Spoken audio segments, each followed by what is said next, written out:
Spoštovane gospe in gospodje, Slovenija je po osamosvojitvi veljala kot vzgled za celoten prostor prejšnje Jugoslavije, ker v nobeni od prejšnjih jugoslovanskih republik prehod v čas po hladni vojni ni potekal tako hitro in na videz neproblematično.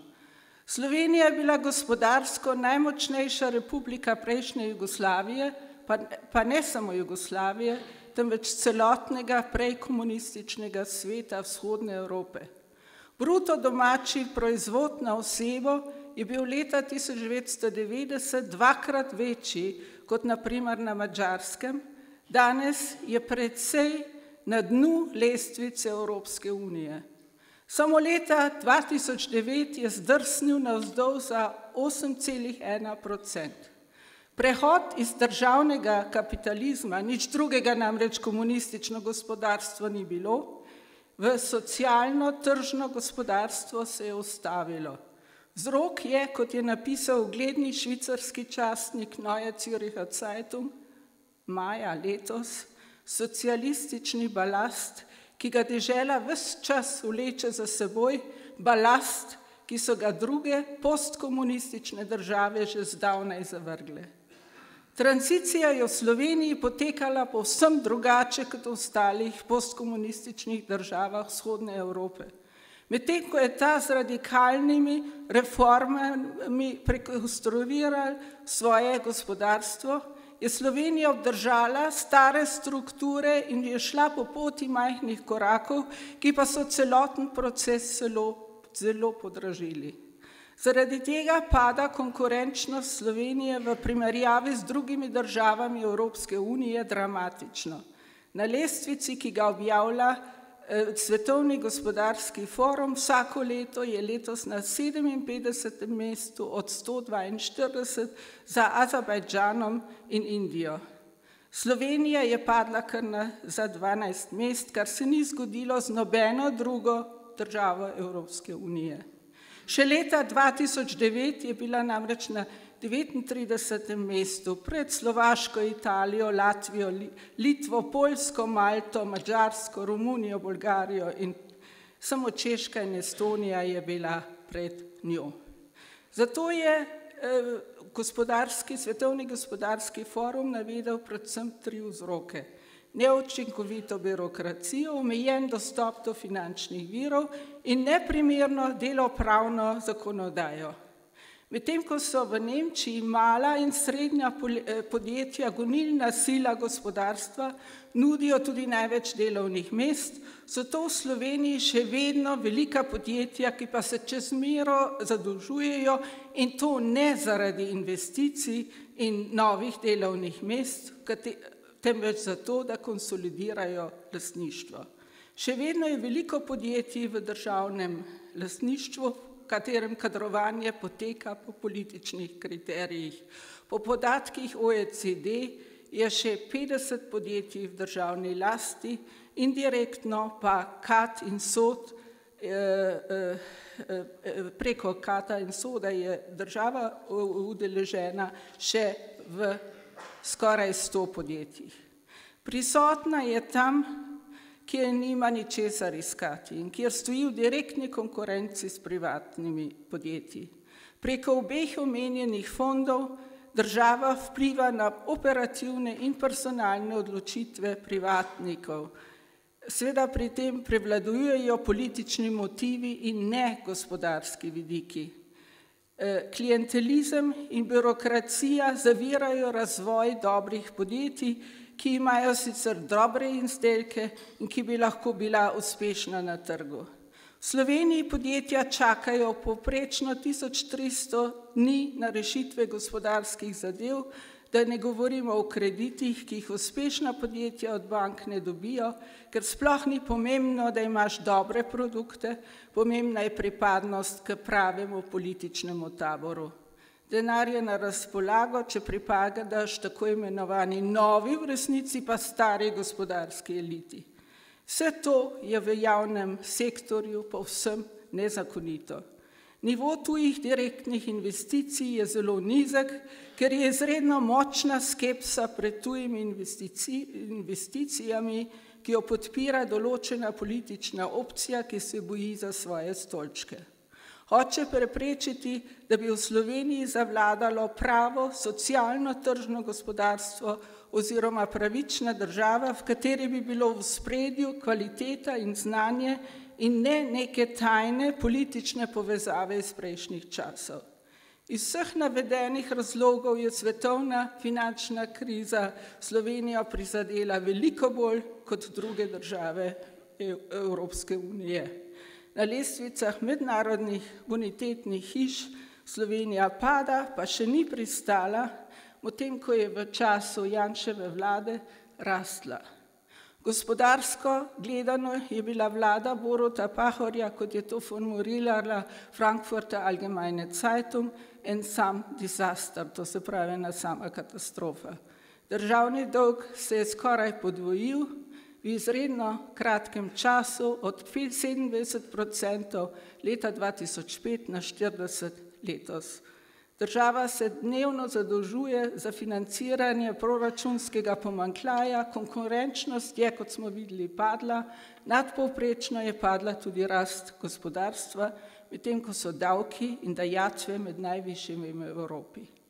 Vedno več je stečajev, krivulja brezposelnih in zaposlenih se dramatično približujeta. Jean-Claude Juncker, luksemburški premier in vodja skupine finančnih ministrov držav skupno evropsko valuto je Slovenijo svaril pred nadaljnjim dvigom državnega dolga, sicer da obstaja nevarnost, da bo Slovenija delila usodo Grčije. K vsemu temu pa moramo prešteti še številne afere, ki jih tukaj ne bom naštevala, o katerih pa so tuji časopisi poročali in ki bi vsaka zase v urejenih državah, kot na primer v Nemčiji, zadostovala za odstop ministrov in vlade. Pa seveda vse to ni samo in ne v prvi vrsti problem gospodarstva. Kot smo že ugotovili, da ni bilo strukturnih reform v gospodarstvu, kljub novi ustavni ureditvi, tudi na politični ravni ni bilo prave prelomnice med totalitarnim režimom in demokracijo. Komunistične strukture so živahno preživele, je napisal Karl Peter Schwarz v Frankfurter Allgemeine Zeitung. Opozoril je na stare naveze, ki v ozadju še vedno vlečejo niti in pridejo na površje v tisti trenutek, ko nekdo ogroža njihove privilegije.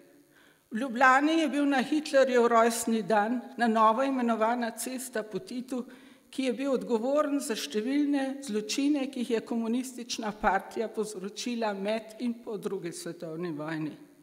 To imenovanje je ustavno sodišče ustavilo, ker je v neskladju z načelom spoštovanja človekovega dostojanstva. Tudi odlikovanje zadnjega šefa UDBE je bilo zelo odmevno v časopisih daleč preko mej Slovenije, predvsem seveda v Avstriji zaradi bombnega napada v Velikovcu leta 1979. Zadnji tak signal pa je izdaja jubilejnega kovanca s podobo partizanskega komandanta Franca Rozmana Staneta in peterokrako zvezdo. Komunistični simboli so na primer na Poljskem, Madžarskem, Latviji in Litviji prepovedani. Slovenija je edina postkomunistična država v Evropski uniji, ki na državni ravni ni obsodila vseh totalitarizmov, torej poleg nacionalsocializma in fašizma tudi komunizma. Danes nekateri iz vrst prejšnjih nosilcev oblasti trdijo, da komunizma od leta 1953 pri nas praktično ni bilo. Državni zbor tudi ni sprejel resolucije Evropskega parlamenta o evropski zavesti in totalitarizmu, vzel jo je zgolj na znanje. V slovenski debati o resoluciji se predvsem v levi politični opciji vedno znova pojavlja argument, da ne upošteva slovenske posebnosti in zato ne more biti obvezujoča. Češ države za železno zaveso so bile okupirane od Sovjetske zveze, Slovenija pa je svojo državno suverenost zgradila sama in s tem začela že leta 1941. Prav trenutno smo priča potvorbi osamosvojitve prav iz strani te politične opcije. Sloveniji tudi ni bilo nobene ilustracije, če vzamemo zakon o sodniški službi, ki v 8. členu daje možnost odvzema trajnega sodniškega mandata tistim, ki so sodili v procesih, v katerih so bile kršene človekove pravice. Tako imenovani udbovski amandma je propadel, temu je posebno glasno nasprotoval tedanji predsednik Državnega zbora dr. France Bučar. Tudi tukaj izstopa Slovenija v Evropski uniji. V Nemčiji, na primer, sodelavcem tajne policije Stasi določene javne oziroma državne službe niso bile dostopne. Obremenjeni profesorji, pravniki, uradniki so se morali umakniti iz univerz, pa seveda tudi iz drugih inštitucij in uradov. Pravkar so podaljšali preverjanja določenih javnih funkcij do leta 2019 in to preverjanje, ki ga opravlja tako imenovani Gauko inštitut oziroma kot se uradno imenuje Urad zveznega pooblaščenca za zadeve nekdanje službe državne varnosti, na čelu katere je sedaj Roland Jan, so celo razširili. Po noveli zakona so sedaj izločili vse, ki so že prej delali za Stasi kot uslužbenci ali kot njeni neformalni sodelavci. Medtem ko so do sedaj preverjali predvsem tiste, ki so zavzemali določene visoke službe oziroma tiste, za katere je obstajal utemeljen sum, se od sedaj naprej lahko avtomatično preverja vse višje javne uslužbence in tudi honorarne župane. Po sprejeti noveli se je za znanstvenike in publiciste tudi znatno izboljšal dostop do arhiva. V Sloveniji pa smo priča zapiranju arhiva Udbe, praksa, ki se po propadlem referendumu še ni spremenila.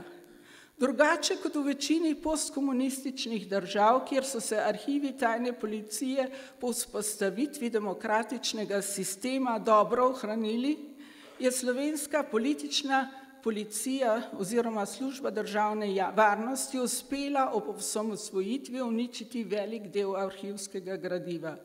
Takih čistk je bilo že prej več, ob vsaki krizni situaciji so najprej uničevali dokumente. So zelo različne ocene, koliko tega gradiva je bilo uničenega. Če smo previdni, potem rečemo 80%. Vinko Gorenak, predsednik odbora Državnega zbora za notranjo politiko, ki je pred nedavnim na problematiko opozoril na mednarodni konferenci o totalitarnih režimih v Bruslju, govori celo o 90 do 95%. Upam, da nima prav. Ker ni bilo lustracije, so seveda obremenjeni ljudje ostali na svojih pozicijah. Karl Peter Schwarz, korespondent, je v nedeljski izdaji Frankfurter Allgemeine Zeitung, žal se te nedeljske izdaje v Sloveniji ne dobi, napisal, citiram, sodniki, ki so nekdaj sprejemali politične obsodbe, še vedno uradujejo in isti žurnalisti, ki so jim ploskali, pišejo še danes uvodne članke. Isti ljudje,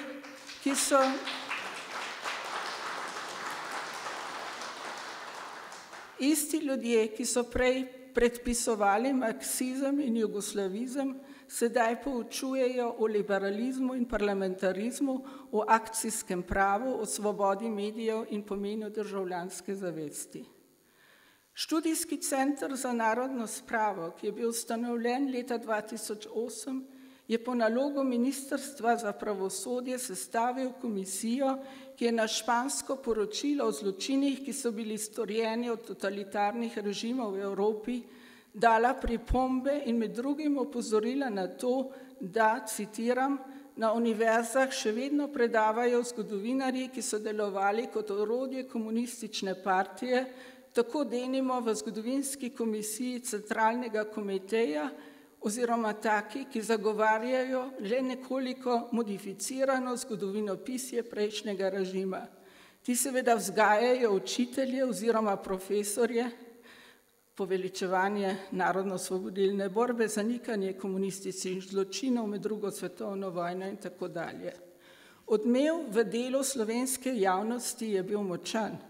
Liberalna akademija je celo prizorila srečanje, kjer so ostro nastopili proti tej izjavi in nekateri od prisotnih so celo hoteli zbirati podpise za ukinitev študijskega centra. Poseben problem v Sloveniji so mediji.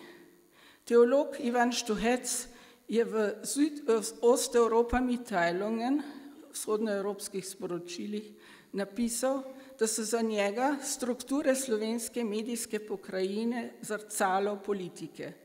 Eden od glavnih stebrov demokracije so svobodni mediji, ki so važna kontrolna inštanca oziroma, kot se velikokrat imenuje, četrta veja oblasti. Ker vsi Slovenci na kiosku ne morejo kupiti dnevnika, ki bi vsaj približno pokrival njihovo družbeno-politično usmeritev, o pluralnosti in o ravnovešenosti medijev v Sloveniji ne moremo govoriti. Povprečni državljan ni dobro informiran in to je usodno prav na volitvah. Večina medijev je sicer prišla v privatne roke, vendar v last podjetij tesno povezanimi s silami kontinuitete in brez vsega potrebnega profesionalnega znanja. Leta 2006 je sicer 571 levičarskih novinarjev podpisalo peticijo o cenzuri in z njo zavajalo Evropo. Našli so tudi dežurnega krivca, ki ga preganjajo še danes. Najnovejša lestvica nevladne organizacije Novinarji brez meja, ki je objavljena za leto 2010, pa ugotavlja dramatični zdrs Slovenije od 30. mesta leta 2008 na 46. mesto in s tem napeto najslabše mesto v Evropski uniji. Zanimivo je, da so opazovalci Organizacije za varnost in sodelovanje, ki spremljajo letos slovenske volitve, podvomili v to, da bodo medije javnost o kampanjah vseh strank in kandidatov na volitvah uravnoteženo in enako informirali. Zelo močne so še posledice večdesetletnega marksističnega šolanja. Tako na primer gledanje in ocenjevanje verskih skupnosti, tukaj predvsem katoliške cerkve. Takega nespoštovanja v urejenih državah ni. Evropa temelji na krščanskih vrednotah.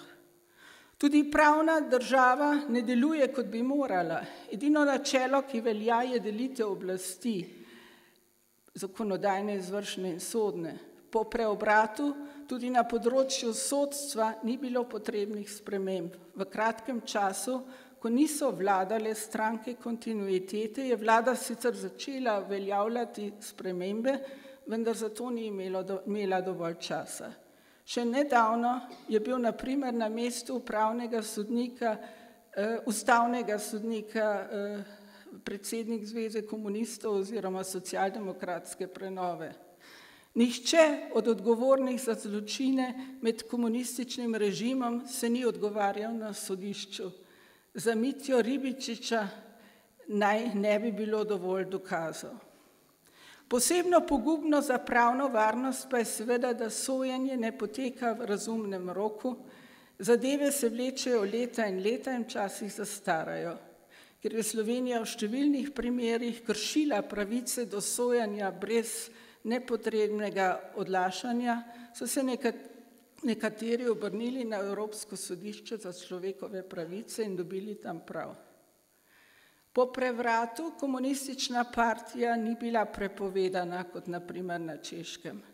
Predsednik Václav Havel je pozneje izjavil, da bi že pol leta pozneje take prepovedi ne dosegel. Seveda je bila situacija v Sloveniji izredno težavna in demos prešibak. Nekdanja komunistična partija se je dvakrat preimenovala in končno prelevila v socialdemokratsko stranko. Postala je članica frakcije socialnih demokratov v Evropskem parlamentu, čeprav se idejno ni res približala nivoju zahodnoevropske socialne demokracije. Nemška socialno-demokratska stranka z Willy Brandtom na čelu je bila odločen nasprotnik komunistične ideologije. Nemška komunistična stranka SED je sicer tudi ni bila prepovedana, najprej se je preimenovala in končno pristala v stranki Die Linke, levica, s katero pa na državnem nivoju ustaljene demokratične stranke nočejo sodelovati. Pa tudi evropske liberalne stranke s slovenskima tako imenovanima liberalnima strankama nimajo nič skupnega. Liberalne stranke v Evropi zastopajo pozicijo desno od sredine. Zagovarjajo samo iniciativo, odgovornost kapitala in omejujejo poseg države na zelo ozko definirana področja. Na Evropskem simpoziju v samostanu Pavlana Kloster blizu Brna na Češkem maja 2010 sem imela referat o hudi jami. Prisotni so bili predstavniki različnih držav Evropske unije iz zahoda in vzhoda. Vsi so bili izredno pretreseni, posebno, ko sem jim pokazala nekaj slik iz tega brezna smrti. Prizadelo jih je bolj, kot se to zgodi marsikdaj v Sloveniji sami. In to mi je dalo misliti. Seveda je bila reakcija na Češkem povsem normalna, ker če se sooči z zločini take obsežnosti, ne moreš drugače, kot da si zelo prizadet. Nenormalna je neobčutljivost za takšne zločine, ki jo pogosto srečujem na Slovenskem, ki kaže, da se je moralo zgoditi v naši družbi nekaj izredno dramatičnega, da ne čutijo vsi tako oziroma da ne kažejo normalne reakcije ob takih grozotah. Kako je mogoče, da prvi mož v državi, ki se sooči s takimi zločini, govori o drugorazredni temi? Tudi o tem smo govorili v Brnu, pa tudi pol leta prej v sklopu debat o dvojnem spominu, ki jih je organizirala Evropska skupnost v Berlinu. Danes se v Sloveniji govori veliko o propadu vrednot. To delajo politične opcije različnih barv. Seveda se s tem lahko samo strinjamo, vprašanje pa je, če je to zgolj prazna fraza za mogoče volilce ali pa če smo resnično zaskrbljeni in skušamo ugotoviti, kaj je vzrok, da doživljamo ne samo gospodarski, temveč predvsem tudi moralni propad države, za katero smo se pred 20 leti tako prepričljivo odločili. Postavlja se vprašanje, kaj nameravamo storiti, da se stanje spremeni. Hvala lepa.